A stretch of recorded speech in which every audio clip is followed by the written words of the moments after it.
This short video covers two important things you need to know about when you start work. They're your national insurance number and your personal tax account. Let's look at your national insurance number first.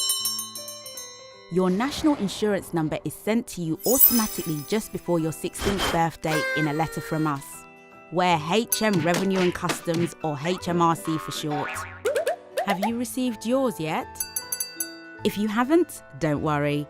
There's information on how to find your national insurance number on the gov.uk website. The number isn't proof of your identity, but it's unique to you, and it stays the same throughout your life.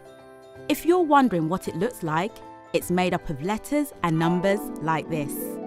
Your national insurance number is important because it links to the national insurance contributions you'll make from your pay when you start work. That could be full-time work, it could be a Saturday job, a holiday job, or perhaps an apprenticeship. These contributions entitle you to certain benefits, including, in a few decades' time, your pension.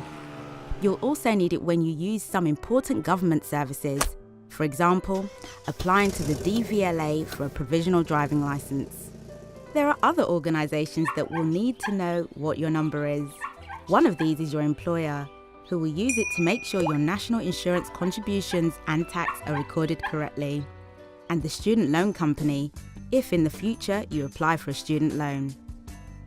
You'll also need to provide your national insurance number if you use the online Register to Vote service. And if you open an ISA savings account, it's one of the pieces of information you'll need to give to the individual savings account provider. And of course, you'll need it when you contact HMRC and the Department for Work and Pensions for your tax and any benefits you might claim in the future. When you start work, you'll be able to find your national insurance number on your payslip, your online tax account, we'll tell you more about that in a moment, or on a form P45 or P60 from your employer. What's important is that you share your number only with organisations that have an official reason to see it.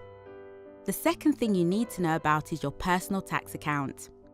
This is a secure, online record of your tax and national insurance payments that you can access from your mobile phone, tablet or computer whenever you need it. You might be thinking that it's not relevant to you at the moment, but once you've started work, you'll be able to use your account to monitor your tax payments and refunds, and to tell HMRC about any changes to your personal details such as your home or email address.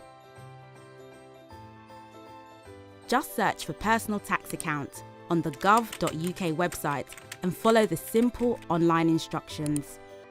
The very first time you access your account, you'll need to provide us with a few bits of information so that we know it's you. One of those is your national insurance number. You'll also need a phone so we can send you a security code. If you're in paid work, a payslip so we can check a few details from it. And if you're not working now, but you've done paid work in the past, you'll need to have your passport handy to help us identify you. Unfortunately, if you've never worked, we may not have enough information to be able to identify you, but as soon as you start your first job, you'll be able to sign in and get into your tax account anytime you want. If you'd like to know more, go to the gov.uk website. Thank you for listening.